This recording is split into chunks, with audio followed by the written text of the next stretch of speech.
Welcome to Blaise the Trail podcast, bringing you authentic and vulnerable stories that will inspire you to breathe fire on this world and become your own hero. Here's your host, Blaise Hunter. Hello, welcome to Blaise the Trail podcast. I'm Blaise Hunter, and I am a fertility expert. No, I don't help people get pregnant. This is a different type of expertise. I actually inspire people to birth confidence and self-worth, to birth their books and business ideas, dreams, passions, and goals, as well as help them discover peace amongst infertility. After going through my own sets of traumas and tragedies, dealing with a rare disease, and experiencing 3 miscarriages, I decided to take charge of my life and not let life happen to me, but rather become the hero of my own life. I am not barren. I continually birth my purpose every day. So that's why I've created this show, to demonstrate how even though we all experience setbacks and disappointments, we still have a destiny to birth. We just need to blaze the trail and be expecting. This podcast will inspire you to lean into your hardships and allow them to be the vehicle that transports you into becoming the hero of your life so you can breathe fire on this world. This week's episode is called Voice of Love. And some points we'll cover are highlighting a woman's mission to break down walls with her voice, drawing on painful times to speak and sing with conviction, and how this woman is giving hope during the pandemic. And I have my friend here, Maria Manna, to speak on this topic. Maria is an award-winning jazz, blues, and gospel vocalist. She was born and raised in Edmonton, Alberta. She's the eldest of 4 daughters to Italian immigrant parents. She has 3 children, 2 of her own. As Klondike Kate, Maria served as ambassador for the city of Edmonton in 1999 and 2000. She was proud to have been chosen to entertain the Canadian military in Aviano, Italy, and the Canadian military in Bosnia on a 10-day tour. Upon her return from Bosnia, Maria helped fill a military aircraft full of school supplies and had it sent off to Bosnia. Her movie credits include the principal vocalist role as well as script coach for The Engagement Ring. She currently has 4 albums in her native language, Italian and in English, and most recently released her first music video, I Like It in the Water. Throughout her career, Maria has prioritized raising awareness and funds for nonprofit societies in Canada and throughout the world. Caring, tireless, and forever dedicated to serving others through her musical gifts, Maria is always the first to offer a helping hand. She is the honorable recipient of Canada's Governor-General's Caring Canadian Award and the Governor-General's Sovereign Medal. She has also been inducted into the Alberta Music Archives. She lives on Vancouver Island with her husband and their dog. In 2016, Maria became an ordained minister and provides services as well as visits to palliative care. One performance at a time, Maria changes lives. Welcome, Maria, to the show. Thank you, Blaise. What an honor. Wow, that sounds like I sure did a lot. You did, and it should be celebrated. You're so amazing, and I'm honored to have you on today. Thank you, Blaise. Thank you. You know, it's so cool. Like, I just moved here, but we were introduced through online, and you happen to be living in Victoria, and I moved to Nanaimo, and here we are so close and connected, and having you on my show and just encouraging people and giving them hope. So it's great to connect people and all around the world, just like that, and the power of technology, right? Absolutely. And again, welcome to the island. It is magical, it is mystical, and you will absolutely love it here. I know, I'm already loving it. I'm 1 month in. So it's so great to, highlight people that are doing amazing things, and you are one of those people. So, we touched a little bit on your backstory or in your bio there, but maybe share a little bit more of your journey and how you became a singer and what sparked your passion. Well, I come from a family where they don't really believe in the arts. Like, you don't make a living at it. Certainly, you can't put food on the table by being a vocalist or a musician, was their thought. So we were never afforded singing lessons or music lessons. Well, I wasn't. So I just had to work harder. So I never read music. And, you have to rely on your ear more, and you challenge yourself more. And both my parents sing, not that they do it professionally, but they have beautiful singing voices. My father had. He has since passed, but So I guess I inherited their gift, and I have been a vocalist ever since I can remember. When I was 18 is when I had my first paid gig. I was singing in an Italian wedding band in Edmonton, and then it just took off from there. Then I was introduced to jazz, and then one thing led to another, and I started recording albums and performing all over the place, and then I started teaching. I teach just very, very few select students, and despite what my parents thought, yes, you can make a living in the arts. Yes. And did you have that struggle, or did you have some great opportunities that, set you up for another thing, or did you really have to dig deep and pursue your passion with this? Well, it's not like I was a connected person in the industry. And what I mean by that is, I didn't know anybody that had a name that I could lean on, so I really had to create my own opportunities. And, when you're singing in a wedding band, one family hears you, and then you're doing it for another family, and you're doing that every Saturday. So that took care of itself. But I wanted to get away from that and, just get into more of, into the jazz genre and really get out there, get away from the wedding scene and get into what fueled me more, which at the time was jazz. It still is jazz. But I want to tell you something really funny that that's very serendipitous. I remember when I asked my mom when I was 14 years old, can I have some singing lessons? And my mom, in her broken English, said, "Singing lessons, that's a waste of money." She said, "What are you going to do, sing for the Prime Minister of Canada?" And she laughed.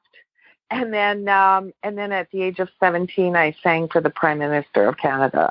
Wow.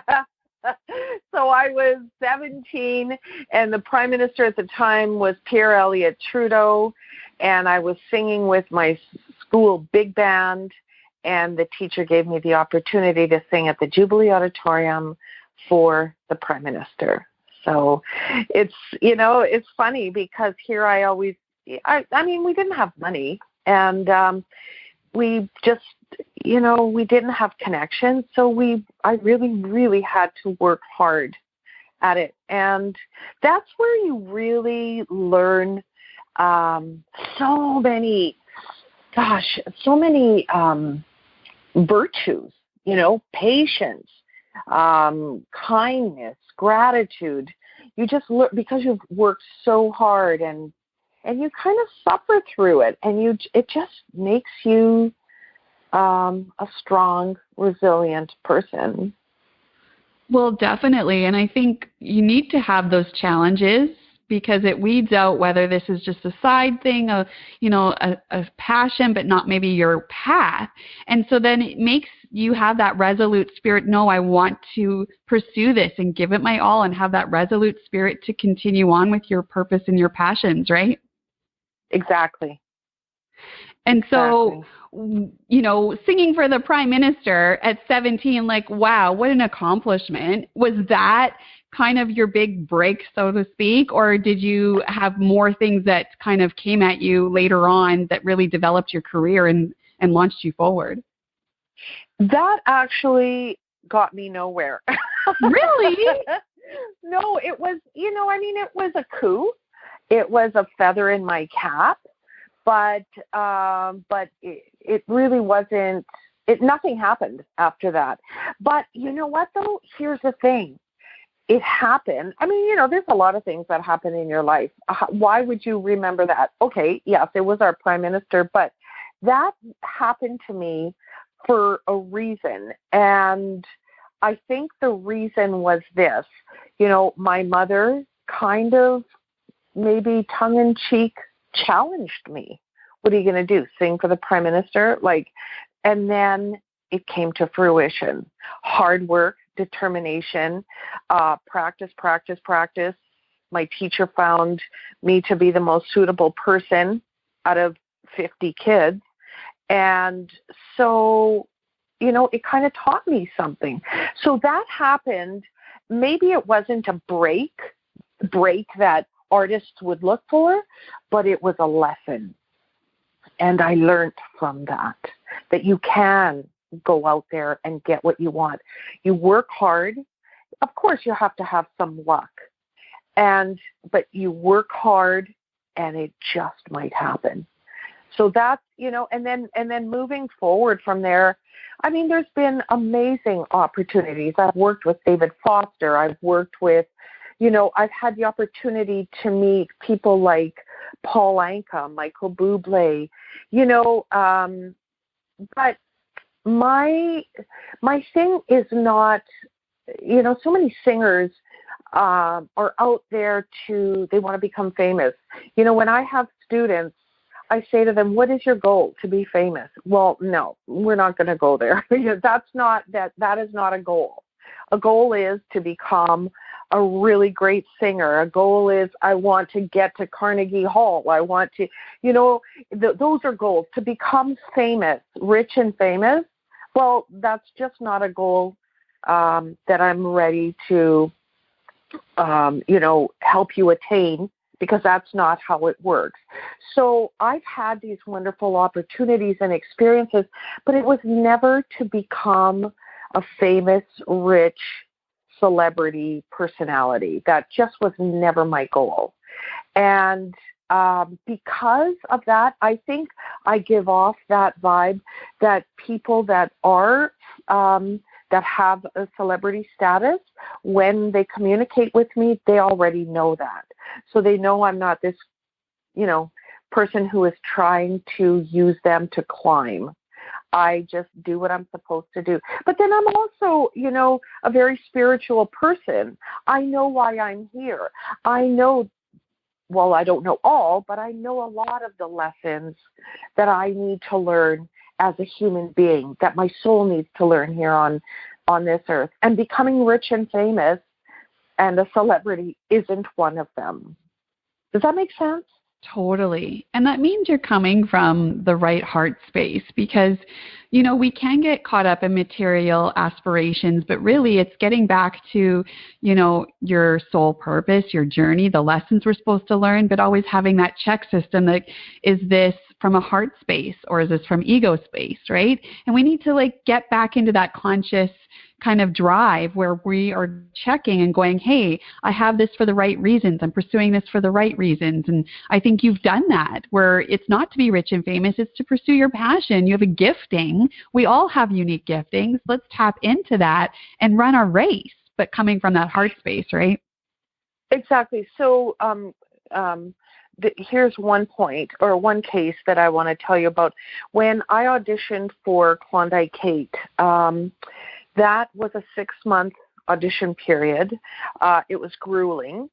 It was, there were highs and lows. Now, I had just come out of a divorce, and I was very, very depressed. I actually authored a story in a book called Earth Angels that tells my story of what I'm about to tell you. My story is called Bella Figura, which means beautiful, figure, having a good face up front. And it's about saving face. And I was,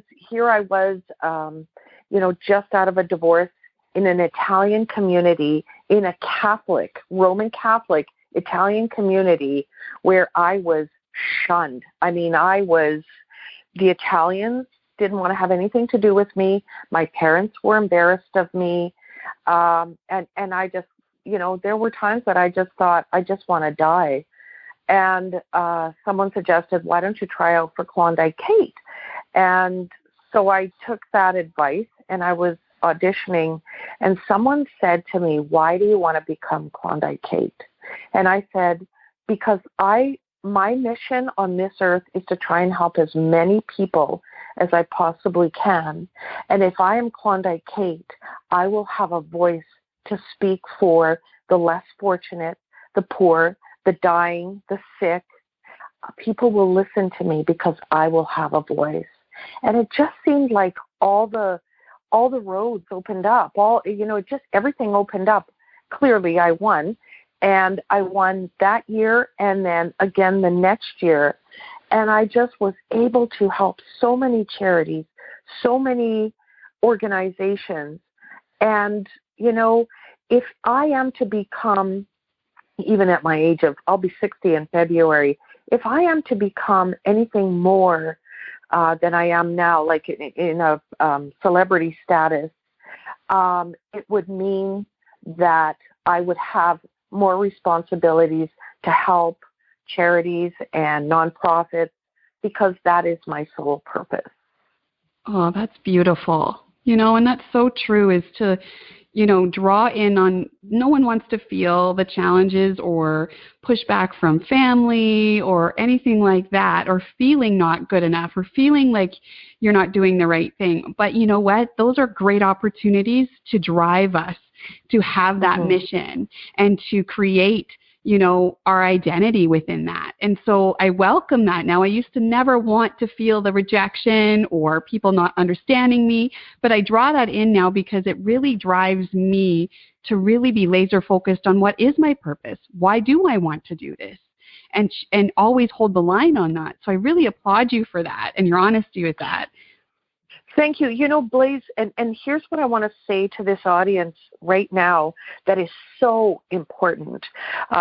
When you are laser focused on something and you want it so bad, and you've got all your reasons why, and the doors just don't open, go somewhere else. Change your focus.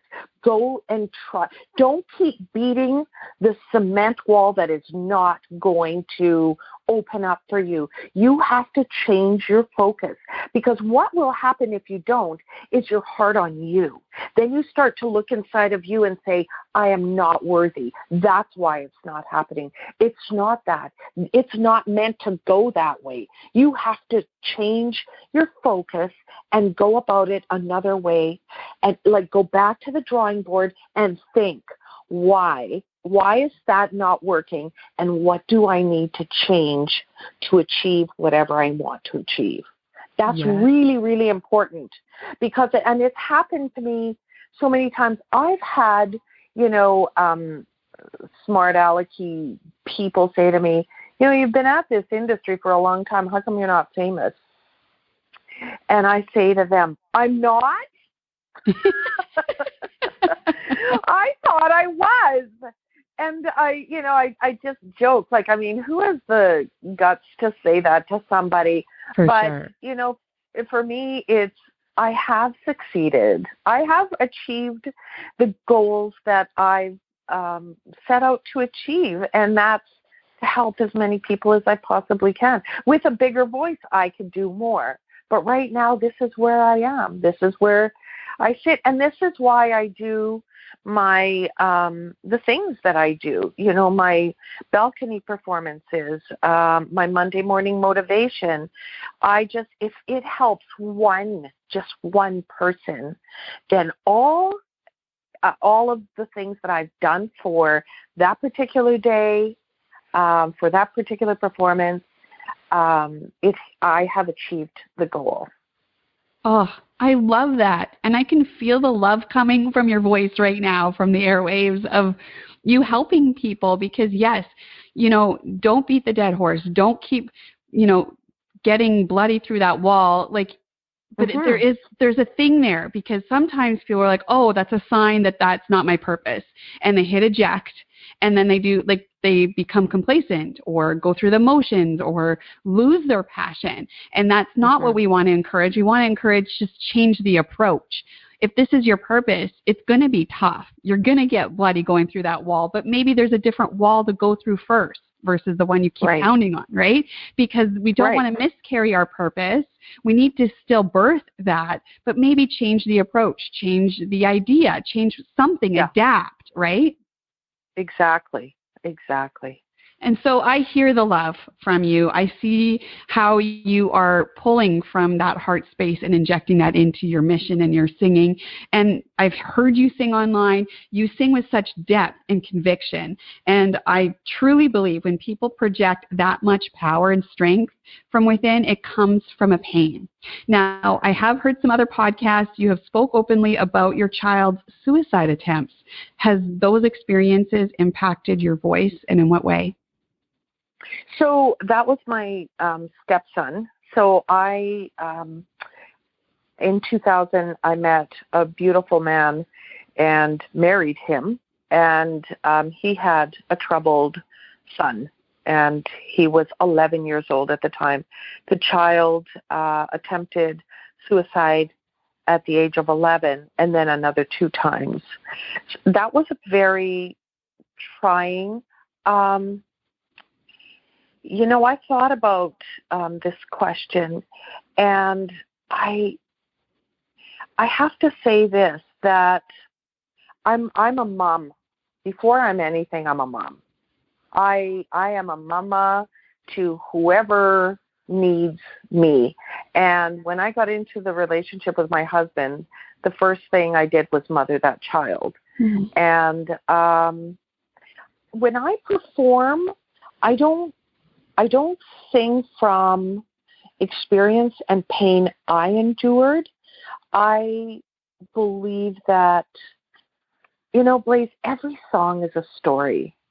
I select my songs very carefully. Now, I'm not talking about, when I'm doing these balcony performances, because I'm dedicating my singing to Christmas songs. I mean, there's some funny, some hokey pokey things, and then there's some deep songs. But when I put on a show, each song is selected based on the story that it tells. Mm-hmm. Based on what I want my audience to hear.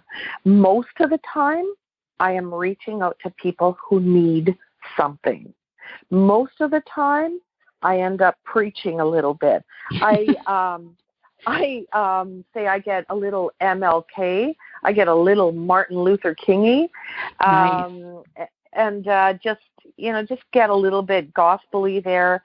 But what I'm doing is I'm reaching out and trying to inspire people that have pain. So I will tell a story through a song and hope that at the end of the song, as the song resolves itself, there's maybe hope or resolution for somebody in the audience who has heard it. Does that make sense? Yeah, because that makes you an empathetic person, whether you've had your own pain or you have been in the company of others that have experienced pain or heard of others, and just know the world is hurting, that you can draw from all of those painful experiences from others and give them some hope through your voice. And that is incredible. And that is a true calling and mission. And an amazing thing to do is give hope and be empathetic, because that's my mission, is to just inject more empathy and connection. Once we can empathize with someone, we lose any disconnect, because we've automatically connected with the power of love, right? And, I totally agree. And I've heard your podcast, and I know you're an empath. We're serial empaths. And, but it can also get very heavy. Yeah. And sometimes the soul needs reprieve, and we just need to break away from it. Go for a walk, be in nature, breathe this salt air that we have around us here. What's going on right now with the world, there is so much division. But what we have that we can hang on to, for hope is love.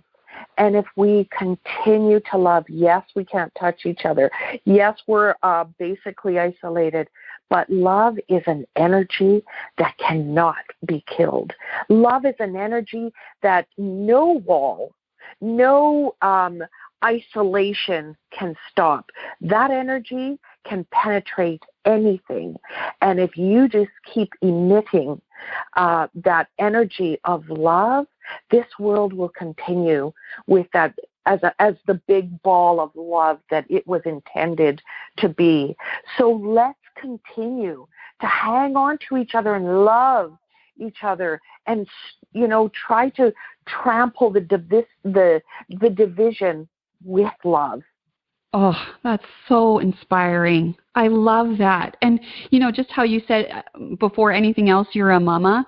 And it's like about mothering the feeling of love, the power of love to others, but also when you need to take care of yourself, mother yourself, nurture yourself, understand when you need care and pull back so you can inject more love and be a mother of purpose, just as I am. And so I love that concept of being a mother, not just to other people, but being a mother and a nurturer to yourself, right into your heart. Exactly.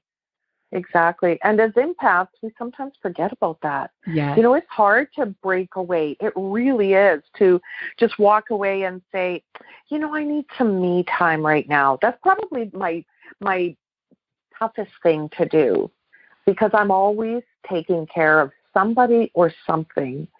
And I'm sure you feel the same way. Mm-hmm. Yes. And you know what? I've had to learn. It's been a journey, because I definitely have taken a lot on, especially with Footprints in Fertility and Pregnancy Loss Support Initiative.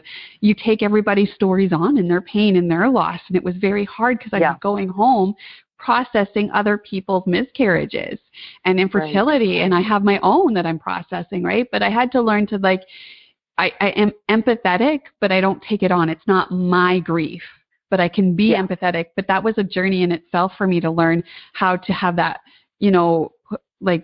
hold it in, but let it go. It doesn't stay with me, right? Right. Oh, but this is just an awesome conversation of loving ourselves and loving others and tapping into our own journey, which fuels us. And that's something that's been amazing for me. People often see me speak on stages and I'm roaring and so much fire, but I also battle a rare illness and have this infertility and the struggle to even breathe and function in a day. And people are like, aren't you exhausted? And I said, when you're tapped into that purpose and that passion, it fuels me rather than drains me. And so that's been an incredible discovery for me. And I get that feeling when I hear you sing. So what is your mission every time you sing? To reach out and give hope to whoever needs it. Let them know they're loved. Let them know that, hey, I'm always available. If you want to send me a message, I'm here. And if that's not the way they want to connect, I hope that what I'm about to say to you in my story of song will inspire you, will help you, and give you hope. Oh, that's beautiful. That's hopeful in itself, right? Just tapping in back into humanity and hope. And I don't know how many other vocalists feel this way, because this isn't something that, vocalists really open up and say, because a lot of them are, it's a job and they're hoping to get the next gig and things like that. For me, it's almost like I'm a therapist, and the way I deal with people is through song. So, I'm going to do a show, and it's going to be really entertaining because I think I'm pretty funny. My husband thinks he's funnier, but I'm a very entertaining person on stage, because it's not always about, hardcore songs. I mean, I deliver songs of love, of, funny situations and things like that. And, I don't know how many vocalists out there actually have the same intention as I do when I deliver a show. I'm hoping to reach the people who need to hear the messages in the songs. And I don't know how many people do that. So, it's different for everybody. It's different for all vocalists.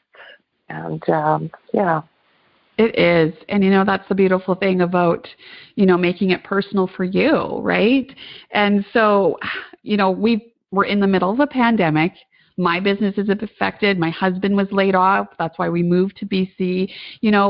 You're singing. Obviously, it's going to be very different in how it normally looked last year. How has COVID impacted your career, and how have you pivoted in this time? Well, it's actually very interesting because I got signed as an artist during COVID. Oh my gosh. And, some people have said, what? And it's, here's what happened.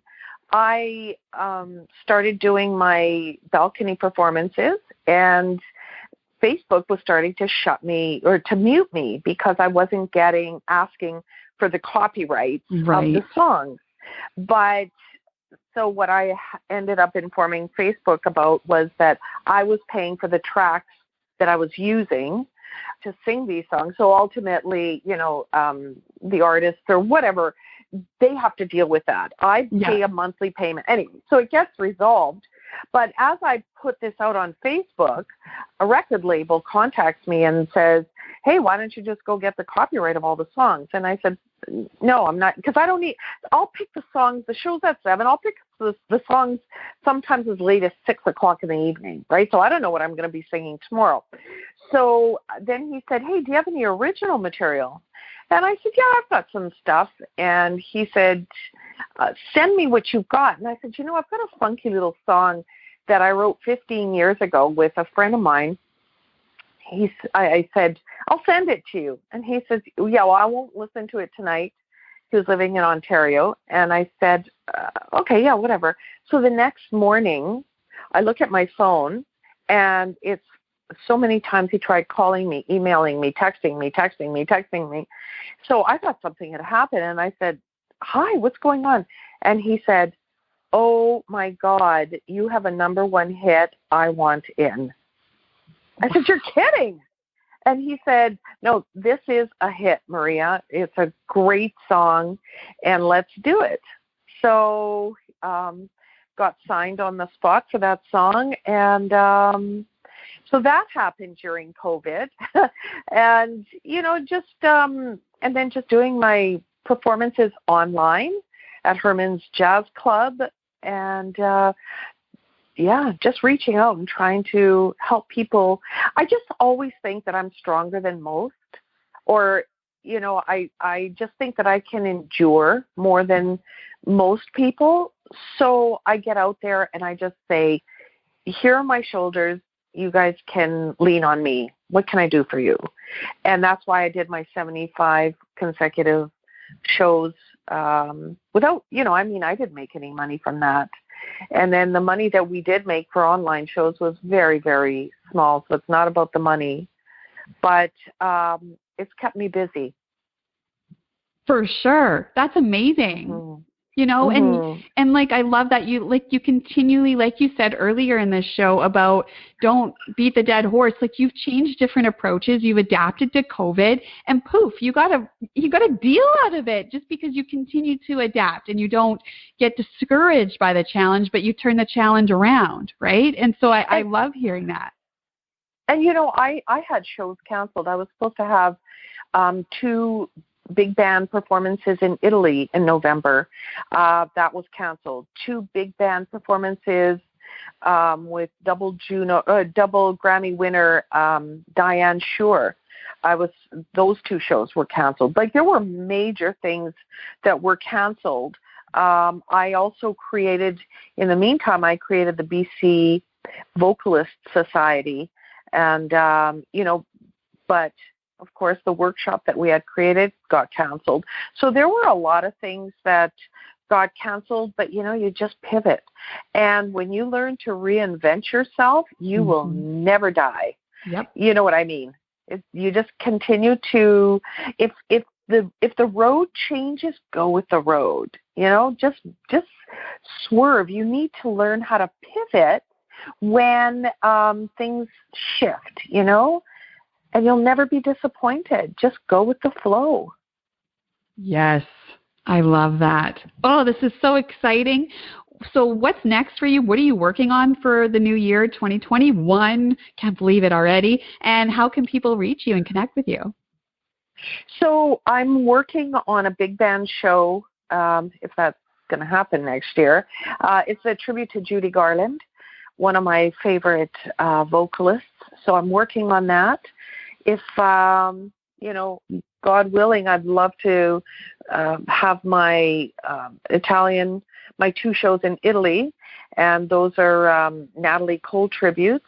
And then, again, my show with Diane Shure. Hopefully, we could pick that up again next year. I am writing a movie, so I've got a script going and a book. So I'm busy. You are busy. Busy. But I think it's important that I tell people 2 very important things. And I don't know if our time is limited, but I'll make this quick. At the age of 6, I have a bleeding disorder. First of all, I've got 2 bleeding disorders. One is called delta storage pool disorder, which is a platelet disorder, and then I've got RUNX1, and that is a mutated gene disorder that can lead to blood cancer or leukemia. So, but I didn't know that I had these disorders when I was 6 years old. And anyway, long story short, I had I was in the hospital because they wanted to run a battery of tests. And one night my nose started bleeding, and I literally bled to death. And I left my body. They didn't have my blood type in the hospital, which is O positive, which is one of the most popular blood types. Anyway, they didn't have any. And so I died, and I, watched myself leave my little 6-year-old body, went to the corner of the ceiling of the hospital, and then went to the other side. And so my experience on the other side is a long story and probably for another show. But when I came back, I basically understood at that age why I had to be on this earth and the things that I needed to accomplish. And I think that's why I know so well who I am and what I need to do, and why I'm using my talents that were God-given, in my opinion, to help as many people as I possibly can. And so and this is why I'm also an ordained minister, because that's another way for me to reach people and give them assurance. I do a lot of funerals. Preside over a lot of funerals, and for me, I love doing them because I love giving people comfort and hope. And so that's, I'm going to keep on doing what I need to do to help people, give them hope, give them love, hope to inspire them, and it fulfills me very, very much to do these things. Absolutely. And that's such a great mission to have. And so, wow, what an incredible life story that you have. And I just honor that you are drawing on that and, living out your God-given giftings. And that's what we all have, special giftings and talents and a unique destiny to birth. So let's be inspired and empowered today to draw in on whatever you have to birth in your life, to do it, to push through, adapt, pivot, and keep having that resolute spirit and having hope. And I think that's what we both want to instill in people. So this is just so amazing. Thank you so much, Maria, for coming on today. Well, it's my pleasure. And I just encourage everybody to continue listening to your podcasts, because those in itself are so inspiring. Thank you. I appreciate that. And so if people want to watch some of your social media balcony performances or learn more about you, do you have a website? Where do they go on social media? Sure. So it's mariamanna.com or .ca, and Manna has 2 N's. You could go to Facebook and find me, Maria Manna. I've got all my performances on there, and I'm not very tech savvy. I'm going to be uploading more videos to my YouTube channel, especially the Christmas ones. So yeah, if you just Google Maria Manna, you'll find a lot of different things. And and also a way to contact me. It's all over the place. Anybody could contact me anytime. Perfect. Yeah, I'll put those links up when we post this podcast. And thank you so much. I appreciate you having on. We'll recap what we talked about today. Continue to hang on to the power of love. Mother your soul. Let's have a life's mission statement of hope. Fight for your purpose, but also learn to adapt and change the approach. And if the road changes, go with the road. Thank you so much, Maria, for coming on today. Thank you so much, Blaise. Awesome. If you want to learn more about my consulting programs, purchase my book, or have me speak at your next event, please visit blaisehunter.com. I do have a free offer for everyone. You know, in these times, we can feel a bit lost and overwhelmed with anxiety and mental health stuff. Well, what do we normally do when we feel lost when we're driving? We Google Maps that stuff, right? We go to the map. So I've created a mini map video helping us get out of that maze of overwhelm and anxiety in the day, back to peace and balance. Go to my website, hit the free offers tab, and you can download that map video for you. And that's it for this week's episode. Challenge yourself to be vulnerable, lean into the difficulties, and have those open conversations so we can rise up as the heroes of our lives and let us breathe fire together. If you've enjoyed this show, please subscribe and support Blaise the Trail podcast. Reviews are always welcome and very much appreciated. Thanks for listening. I'm Blaise Hunter. You've been listening to Blaise the Trail with Blaise Hunter. To learn more about how you can breathe fire and unleash the hero within, or to listen to past episodes, visit blaisehunter.com.